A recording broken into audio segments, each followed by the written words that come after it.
Jano, na uti ko la mukaka sikoyo, hein? Comment vous comme là na 7 heures nandako? Hein? Joyce, au côté grand frère là Jano, ça c'est quoi ça? Hein? Je vais me réveiller, maintenant je suis en pyjama. Maintenant ma caméra, on ça une émission en pyjama. Et Jano, non, na Margot Zambala, premier journaliste en Afrique du Sud, c'est pas ça. Oh, c'est pas ça, Jano, c'est pas ça. Ça pas, ça, donc, na évité, nana bandagamba, moi, Jano, pour nous comprendre. Ok, Jano, Naoto Lamuka, il est 7 h du matin.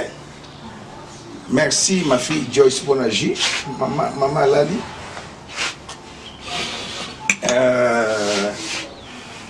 Olobini Jano. Bon, normalement, il y a des pas pour Maramboïto Leka, pour Marambozaka Yakoloba. Yo te dit que les prophètes, tant on l'a reconquisté. Il y a un senga qui est, il y a un senga qui est pour autre révélation mususu. Comme d'habitude. Et là on a élimba weza pona makambo to sala e ko sala mana Genève kuna. OK. Naeba analyse ou bien penser dans les années sur ça. Merci. Nalobaki Panayo que la trahison de Félix Tshilombo est héréditaire. Et Bible Zoloba tel père, tel fils. En 1987, il y avait les accords de Guadolite. Jano Yoyebi, les accords de Guadolite, Jano Yoyebi. Na accord à Guadolite, Mobutu a sangisaki ba 13 parlementaires bazali ba membres fondateurs ya IDPS basali ba accord esili. Pas même 3, 4, 5 jours, Jano, ce qui s'est passé Yoyebi. Etienne Tshisekedi Mulumba a senga que des soins médicaux en Suisse. Tant que communiqué en Suisse, il n'est pas signé qui n'a accord à Guadolite. Alors, je retire ma signature. 87 na lelo, ils ont bamboula mingite. Alors, moi n'a pas lobby, je retire ma signature. Alors, il y a mon tour dans le bayango. Oh, on a moni na réseaux sociaux, mon côté bino bolandi ba lobby. Tant bakenda qui na kuna na Genève. Et ça va toujours Suisse, hein? Pour Etienne Tshisekedi qui soit médico en Suisse, a retiré signature naïe. L'histoire se répète, il n'y a rien du niveau sous la terre. Et sous le soleil plutôt, sous le soleil, gloire à Dieu. Quand on a Genève, voilà, papa n'est pas à l'objet, je retire ma signature. Moi, je n'ai pas retiré signature, quand on est en Suisse. Alors, et là, comme tu es dans le Bayango, tu vas dans le Congo Boyoka. Tant qu'il y a 7 leaders à parti politique, qui facilitateur de la fondation Kofi Annan, qui 4 au Babengi candidats qui validé. Élection de Kaki Ndegeni, dans le Bayango Lelo. Élection de Kaki Boy. Bino 4, bon ça l'élection 2 fois. Bon voté Bino Mogo. Félix a voté Mogo. Vital Kamerhe a voté Yemoko, Fayoulou a voté Yemoko, Jano Kabouya, le petit Kélamana Loba, tout n'a pas mis na boy penda, au peuple la danga bien, tout n'a pas mis au la musique à 7 h du matin, batouan mon en pyjama. Bon, heureusement, Natina pyjama, ma camouflage en anglais qui te remercie. Le pyjama a été, il y a hiver, il y a automne, il y a printemps, il y a les kings. Attends, Jano, si ma caméra saleli saison, on a le continuer ma caméra. Jano, merci. On saleli saison. On a le goût là-bas, Djibou, là-bas, qui était. Moi, il m'a cassé pour 32 degrés, pour un petit costume. Papa, aujourd'hui, il a dit, l'état, oh, aujourd'hui, merci, Jano. Qu'est-ce qui s'est passé? Bango 4, Baïbisi Bango, n'a félicitateur à l'objet, mi voté au Mogo. Bango 4 va voter Bango Mogo. Ok. Après le voter Moninga. Bon, moi, c'est Martin Fayoulou les gars qui Bana Congo. Martin Fayoulou a voté Matungulu. Matungulu a commis à 2 fois pour avoir été de Bossoye Mogo. Jean-Pierre Bemba Gombo a voté Matungulu. Matungulu a commis à 3 voix. Félix Tshilombo a voté Il y a une base de vérité, Félix. Il y a un peuple congolais vérité. Félix Tshilombo a voté Nani Martin Fayulu. Donc, Nani, comment il s'appelle? Matungulu a voté Nani Martin Fayulu. Martin Fayulu a voté Nani Matungulu. Donc, Bango 4 a voté 2 fois. Yomoko voté Yomoko a voté Yomoko. Après voté Moninga, Matungulu a voté Fayulu. Fayulu a voté Matungulu. Félix a voté Fayulu. Jean-Pierre Bemba a voté Matungulu. Donc Matungulu s'est retrouvé à 3 voix sur 4. Moi, Mboka, Martin Fayulu, nombre, non, 4e, chiffre 4, a voté, a commis à 3 voix. Donc Matungulu a 3 voix. Martin Fayulu, 3 voix. Félix Moko, il y a Yemoka Mifotaki. Oyo Vital Kamere, Yemoka Mifotaki. Félicitateur à Bengi ba 3 au Bazali ba invalidé. Jean-Pierre Bemba, Gombo, Moïse Katumbi Moussito. À la Kissi Bangobota. Martin Zana 3 voix. Matungulu 3 voix. Martin Fayulu bien sûr. Félix, au moni malédiction les a héréditaire voix Moko. Oyo pe pion ya Kabila na opposition Moko. Si on va voter pour la 3e fois, on va 4. On va voter Fayulu Aleki. Mais ce que moi je trouve bizarre,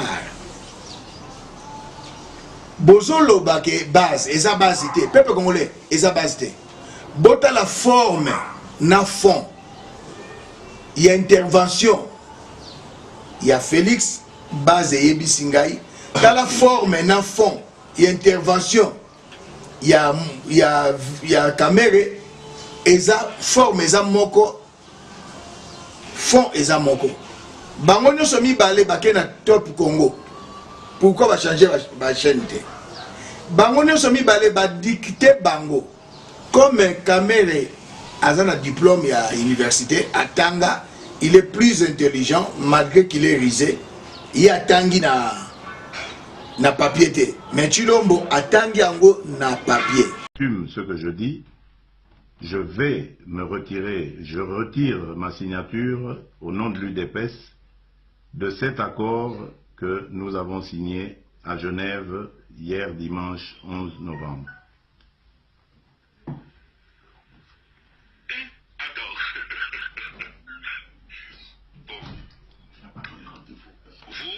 Suivez donc ce que vous recommande votre base. Mais pourquoi y avez-vous adhéré sans même demander que votre signature soit conditionnée à un accord du Congrès qui vous avait investi candidat à l'élection présidentielle pour le compte de votre parti? Christian, je ne vais pas rentrer dans les détails de nos discussions, des débats et des délibérations, mais vous devez savoir que je me suis rendu là-bas en responsable et jusqu'au bout, j'ai défendu les intérêts de mon parti. Et j'en profite d'ailleurs pour dire à la base de mon parti qu'elle se mobilise parce que dans les jours qui viennent, je vais descendre à Kinshasa à sa rencontre pour lui donner le compte-rendu de ce qui s'est passé à Genève, mais également pour la mobiliser afin qu'elle se prépare à entamer avec moi la campagne électorale qui va arriver qui va s'ouvrir dans quelques jours. Que vous allez mener seul. L'UDPS ira seul. Seul ou avec ceux qui voudront la suivre, évidemment. On parle de l'UPC, la base de l'UPC souhaiterait que vous et Vital Kamerhe vous rencontriez pour qu'il y ait à vous deux une candidature commune. Est-ce que cela est envisageable? Écoutez, pour le moment, nous avons été à 7 leaders autour de la signature de cet accord. Je crois qu'il s'est passé des choses. C'est à chacun, évidemment, des leaders de se comporter en fonction de ce que son parti va décider. Donc à mon avis, c'est encore prématuré d'aller sur la conclusion d'un tel arrangement. Tshilombo, ce qu'il a fait,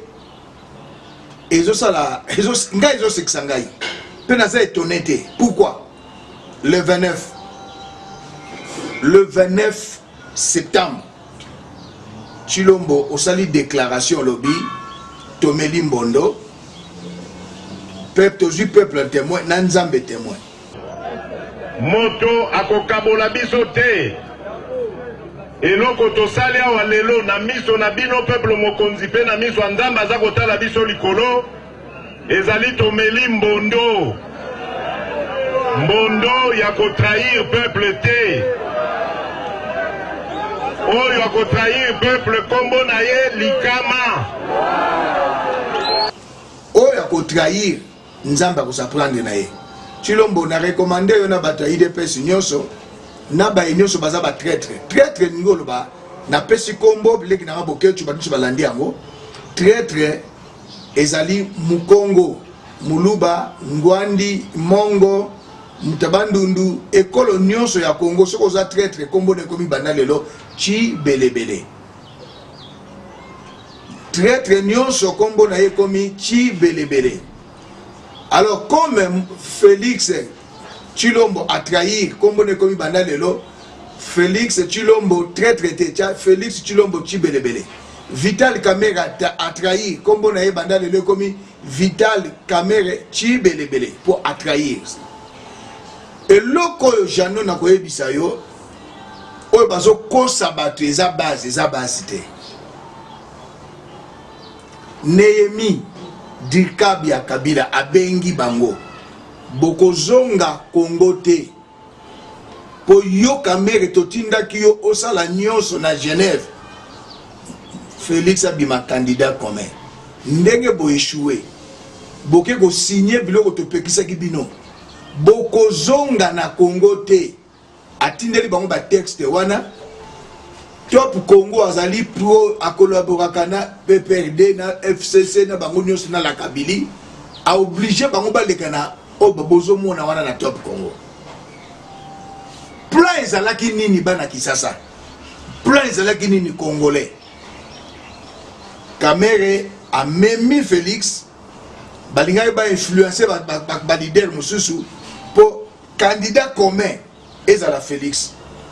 Tango Félix sera bimaki candidat commun, tolinga tocha mutu, to simba mutu, to lela. Elinga zalani. Campagne zo banda le 22 oyo. Le 20 ou le 19. Cour constitutionnelle elinga golobake to invalider candidat commun et opposition. Pour quelle raison? Ba diplôme. Félix a sa 5e humanité, bazo diplôme, a sa 6e té, a diplôme d'état. Asala bakou ya promotion, mais azana diplôme universitaire. Oui. Koloba français est synonyme à l'intelligente. Pour il y a des Français en France. Des Français en France qui parlent aussi français. Quand tu es né français, tu vas parler français. Quand tu es russe, tu vas parler russe. Na bande konabiso à Kasaï, parce que je ne suis plus Kasaïen. Naza Mukongo, Naza Mubemba, poste na lengua du Muluba, je ne peux pas changer. Omoni soko zali inconstant batu bakosegayo kombo nange zali Élysée Mambika. Mambika c'est la famille de mon père Coutinho Fernando. Tchapwe c'est la famille de la mère du président Moïse Katumbi, Marceline Tchapwe. Donc nazana nga Mukongo Katange. Alors tangu FCC Kabila ba moni ete bandeko ba poni oyo bango bakana kite yango moni ba obligé bango na Nehemi basala ba déclaration metteur en scène à Siliki na makambo mona ba déclaration mi baloyo metteur en scène ezali Kabila ceux kaka bana Congo piège ezalaki kaka batia Félix candidat commun.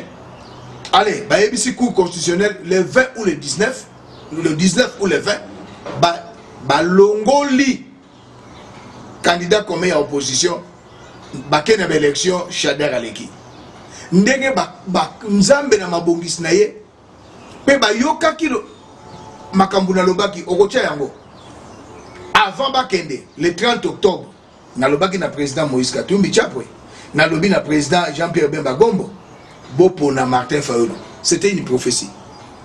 Au moins kopona ya Martin Fayulu ya prophétie ngam nalobaki yango okotia belema bakolanda yango eleme ezali tant nalobaki na longo muluba na sengi na président Moïse Katumbi Tchapwe na sengi na président Jean-Pierre Bemba bopona Martin Fayulu ngaza mosali na nzambe na mona kamakambo etango na lobaki ke na longo muluba lelo bomoni makambo bomoni makambo ndengeleki pona nini bandeko na ngai ya Kasai nyoso te ya IDPS muluba nyoso azali tribaliste te muluba nyoso azama bete na bikolo nyoso batu mabe bazali mais baluba ya IDPS bazaba tribaliste na websa bana Congo lokomogo Etienne Tshisekedi azaka tribaliste te Mavungu azaki secrétaire général ya IDPS mu Congo Rémi Massamba secrétaire général ya IDPS mu Congo Moleka secrétaire général ya IDPS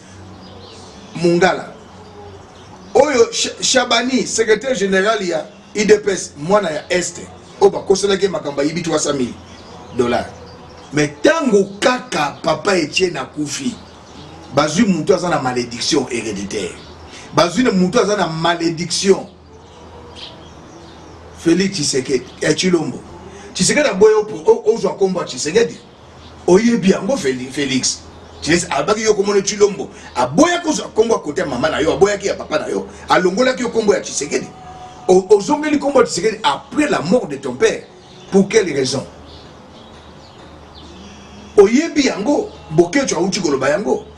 Est-ce qu'un homme normal a koko sangisa nzoto na cousine na ye babota na ye Félix obota na mwana ya leki ya Tshisekedi ya mwasi mwana na ye bosangisi nzoto boboti eza malédiction na Kasai même na babantu malédiction ezolanda yo malédiction ezolanda yo na salaki dans l'une de mes précédentes émissions na lobby na maudire IDPS na maudire Félix et c'est l'accomplissement na lobaki muluba kozwa pouvoir te bozomona ba signe nango yango oyo Félix asali na yebite na bona okoloba terme mususu Tshisekedi de son vivant lingaki Félix te tant bakendaki na makama sesa na papesa candidat premier ministre achaki Mubake raison pour laquelle Kabila yambaki Mubake Tshisekedi de son vivant lingaka Félix te Félix makambu yo sali etikala kozala te nalobaki IDPS ekufi na zongeli na bomi IDPS na tango bazalaki 13 parlementaires ezalaki parti tobengi national mais lelo comme parti tribal bokendaki na potote ngazalaki na Afrique du Sud mais mon esprit était avec vous. Président Moïse Katumbi Tchapwe akena 4 personnes landangai akena 4 personnes oyebi 4 personnes yango jano le baba zolanda président Moïse Katumbi akena conseiller spécial en matière conseiller spécial et politique Salomon Idika Londa Maniema Dirkab Kamitato Olivier Bandundu Francis Kalombo Kasaye Muluba Koko Muluba 4 personnes mais ye botuna ye akena batu 4 bango na bango baluba nous sommes pas tribalistes mais baluba ya IDPS baza ba tribaliste bakosa kabino secrétaire général comme on est Kabundi te comme on est Kabunda Jean-Marc Kabunda il est Kasaye de Kananga il est même Mouchila Kasanga il n'est pas Katangé secrétaire général Muluba ozui nani oyo soki Muluba ozui mususu nani Augustin Kabula Muluba ata yo moko natanga Tshisekedi Etienne ezalaka blogo te pona nini bazui mwana muke ba memie na le plus ancien parti politique ce n'est pas le plus grand oyebina kofungola tala IDPS n'est pas le plus grand parti politique. Papa Nabiso, le père de l'indépendance, Patrice Emery Lumumba, il est né en 1925. mort en 61, année Ongana Botama, il est mort à 36 ans. Atiki le sur héritage Mibale. Indépendance, n'a esprit à patriotisme. 2. Mais tu sais que d'abandi lit na 82. Ti a Koufi, Atiki le côté. Bible lobby, mieux vaut la fin d'une chose que ce commencement. Emery Lumumba atteindre but na combat naé. Mais tu sais que dit abundi pour l'état de droit dans la Congo. Abundi pour la démocratie dans la Congo. A échoué 32 ans. Yalit a échoué. IDPS balobi ngana kipaka comme na bangote. Et bani na 82 tilelo 36 ans. Âge Emery Akoufi Lumumba atiki histoire. IDPS na 36 ans. La lutte pour l'alternance démocratique, un recul ou l'avancement. 36 ans d'inexpérience. Au monde, on a ma déclaration, il y a Kabundi, ma déclaration de Bamonios. 36 ans d'inconstance. 36 ans de la destruction. 36 ans de la désunion. 36 ans sans sagesse. 36 ans du tribalisme, du radicalisme. 36 ans de patache. Beaucoup de la patache dans le dictionnaire. Dans le patate, c'était patache. 36 ans du sophisme. Bon, nous avons un dictionnaire. Pour mes collègues, on a bombaka. 36 ans sans ambition. 36 ans sans position. 36 ans d'incompétence. 36 ans de division. IDPS. 36 ans de division. Bidoko Kendaka et Simbagate. Alobi base yebisier. Base yebisio na ibiza base oyebisaka olobaki na base ni. OK tango bakutana kina shadari bazimbongo pona obseka Tshisekedi bayebisaki base. Bayebisaki base. OK na Uganda oyebisaki base. Zela Bruno Tshibala tanga kena poto premier ministre akutana mama Mat atiki enveloppe. Base. Pourquoi vous voulez jouer avec les Congolais? Na maudire IDPS, dans une émission précédente, na bomi bino, mort politique. Na IOP, Félix, je déclare ta mort politique pour une seconde fois. Pena Rousseau qui sa obalase ba image na pesio. Na goloba boy. Félix, boye bisa Félix. Bible lobi na Galates 6:7. On ne se manque pas de Dieu. C'est que l'homme aura semé, il est moissonnera. Malobanayo ochango na image. Olebo melimbondo. Ozu peuple témoin, ozu nzambe témoin. Oya ko changer mbondo. Et la kisili. Na Proverbe 18:21. Na mbebo na yo liwa na bomoy. Félix liwa zolando. Na prophète. Na laquelle yo mabete. Ezali Proverbe 18:21. Oyo lobaki na le 29 septembre liwa na zolanda. Boko tikala ko jo pouvoir te. Tala 3 mois le 29 septembre. Peuple congolais bolade. À partir du moment où tout le monde a capacité, moko, minyoko, moko, tozali bongo na destin moko. Destin nabiso, symbole lango ezali lelo le 29 septembre. Tolobi biso baswa wana miso na bino peuple mokonzi. Tolaki bino te, toko trahir bino te. Toko kende bongo tina le 23 décembre 2018. Po mokolo wana ezali mokolo ya mbongo wana. Bomoko oyo toko sala yango na ba circonstance nyonso. Moto akokabola biso te. Eloko tosali awa lelo na miso na bino peuple mokonzi pe na miso nzambe aza kotala biso likolo ezali tomeli mbondo. Mbondo ya kotrahir peuple te. Oyo ya kotrahir peuple kombo na ye likama.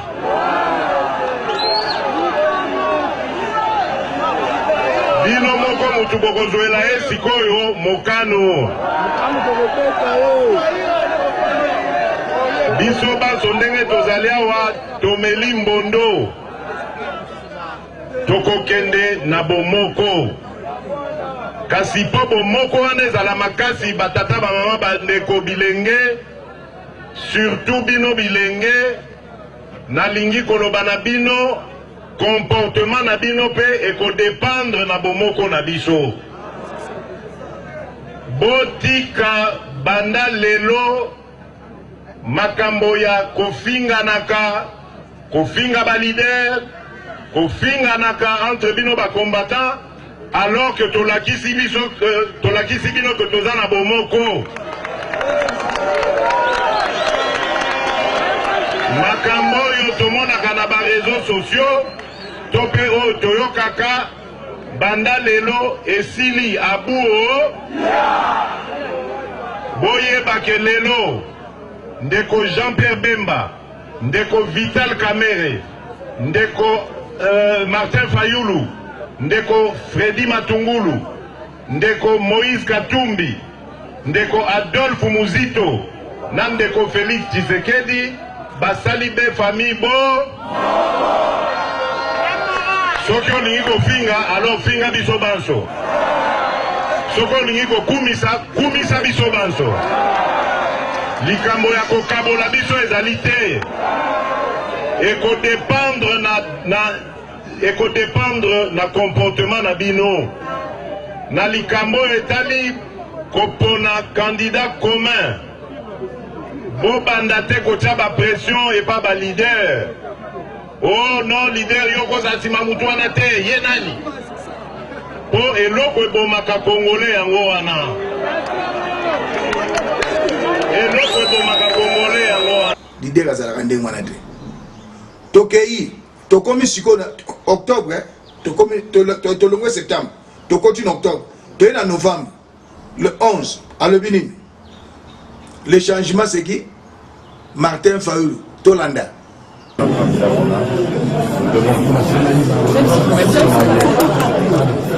je vais les convaincre, ils doivent être d'accord, il y a rien à faire. Et ce changement passe par le soutien à la candidature de Martin Fayulu. S'ils veulent que la continuité de la Kabylie continue, ils feront leur choix. Mais en tout cas, moi j'ai fait le choix du changement et le changement aujourd'hui s'appelle Martin Fayulu.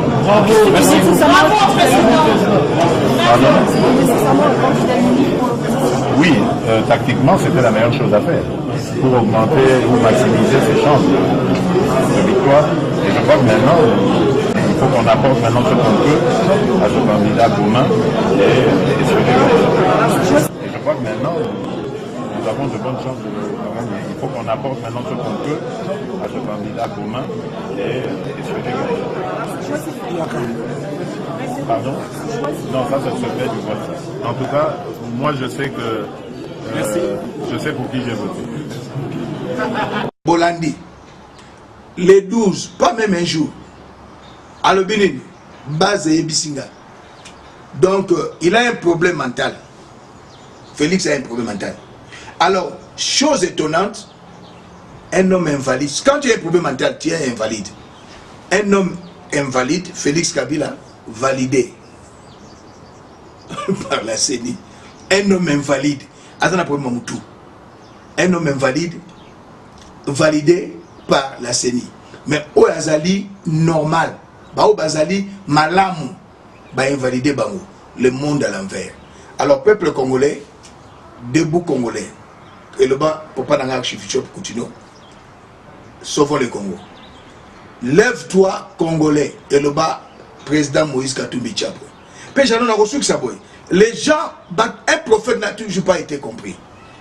Na kosuki saboja non pona yebi ke za tongo ozo déranger ngate zo msana yo na pesa ordre na bana na sentinelle soko ye okota pour mon na piscine kuna moto sala l'émission te po bazo piscinier moto so abongisa ka piscine avec piscinier ayaki tongo azo ba to sokola kina madame na mwana koza na bonne vie za ngolo piscinier asala musala kuna na piscine et talingaïté. Cause à la bonne vie za ngolu. Na kola babo ejano. Na laksi babo 36 ans ya âge. Ya papa Emery Patrice Lumumba. Très jeune à Koufi. Indépendance n'a l'esprit patriotisme. Mais au moins 36 ans. C'est pas un grand parti. C'est un ancien parti. Grand en quoi? Basala makamba minene na Congo te. Tant que ça bien le Congo. Tant on a zolo babatu, tu lui as la question. Yo lobi Moïse Katumbi est le père, Azali le père de la bonne gouvernance, le père de la renaissance. En quoi? N'a pas démontré partout. Moïse Katumbi tient pour 2007 à côté budget à RDC na 2 milliards 150 millions. Na 2007 à comme gouverneur. Na 2015 8 ans et 8 mois. À tiki budget ya RDC na 9 milliards. Na province ya Katanga budget ya province provinciale na 1 milliard. Au sommet écart de 2 milliards à 7 milliards. Et budget provincial ya Katanga est 1 milliard. Ça c'est la renaissance économique de la RDC. Mais c'est là, de 2015 à 2017, après son départ, le budget a été divisé par 2. C'est-à-dire, le budget d'État congolais est passé de 9 milliards à 4 milliards point 5. De renaissance, il y a Congo. C'est Moïse Katumbi. C'est là. Bruno Tshibala a déposé le mercredi 10 octobre 2018 au bureau de l'Assemblée nationale le projet de la loi finance exercice 2018-2019. 5 milliards point 9. 5 milliards 900 millions. 5 milliards 900 millions. Bruno Tshibala. Donc, Banda Moïse Katumbi a longué 3 ans. Budget longué à 9 milliards et Kiti à 4 milliards. Le père de la renaissance de la RDC. Moi je parle, moi je ne parle pas pour parler. Je ne parle pas pour ne rien dire. Voilà, c'est ça le français du vol. Je ne parle pas pour parler, c'est pas français. Ça c'est français à Yangaloufa. Français a dit, je ne parle pas pour ne rien dire. Non, c'est ça. On a langue de Voltaire Yangwana. Je ne parle pas. Je suis analyste politique. Nazali moïsologue.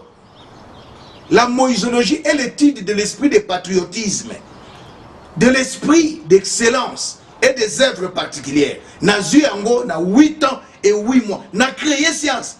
Au début na Congo pour nous ça, Jano, nous avons 4 écoles. Le Lumumbiste, esprit à patriotisme. Bamoboutiste, Bapesa Bamomoko Kombo. Bachisekediste, esprit à destruction. C'est pas cette histoire. Bon, et alors Makamali Kamana Bele, Tokotikate, Félix Azokele Kisasa, Aza candidat. Fayoulo a la base, il n'a rien derrière lui. À la base, il n'a jamais. Frère MK, Wakanda Bozo, défendons notre leader, tout défendre hier. Donc il a résulté l'avantage ou pas, c'est notre leader, tout défendre hier pareil. Pareil, il faut jamais qu'on dévoile. Défendons notre leader, c'est Félix Tshisekedi. Wamulumba, Félix Tshisekedi, notre leader, tout défendre hier. Avec la dernière énergie, jamais plus de côté va pouvoir s'occuper de Sakani, va faire la poto libéra, même à la Katumbi, tu vas faire dossier. Nous on parle de pouvoir avec Sadar ou pas, tu travailles là, tu sales dans le dossier, tu vas faire libérer la poto. Donc comme il va éternel, ceux qui résistent sur banane comme Rwanda. C'est ce qui va se passer. Quand il va faire la poto libéra, même à la Katumbi, tu vas faire le dossier. Nous on parle de pouvoir avec Sadar ou pas, tu travailles là, tu sales dans le dossier. Va faire libérer la porte. Donc, comme il va éternel, ceux qui résistent sur banane comme Rwanda. C'est ce qui va se passer. Quand il va faire la porte libéra, même à la Katumbi, tu vas faire le dossier. Nous on parle de pouvoir avec Sadar ou pas, tu travailles là, tu sales dans le dossier. Va faire libérer la porte. Donc, comme il va éternel, ceux qui résistent sur banane comme Rwanda. C'est ce qui va se passer. Na lobby ango, na zongeli, IDPS, na modir bino. Pouvoir. Félix, je déclare encore pour une seconde fois ta mort politique. Mais physiquement, ceux qui ont 5 peuples pardonné, 5 bandekono 5 pardonné, au boy machine à voter, et zangaïté, Galate 6-7 et Koksamana Vinayo. Proverbe 18-21 et Koksamana Vinayo. Pour nous, on a IDPS Matanga. Merci. Katumbiste, esprit à patriotisme, na excellence. Je suis un moïsologue. J'en ai souki nanga lelo. Ok, merci beaucoup Bishop. Tokutani Mbalassi. Tokutani Mbalassi, mais quoi, on a 7 heures pour être, on a un pyjama. Ok, merci beaucoup. Pyjama.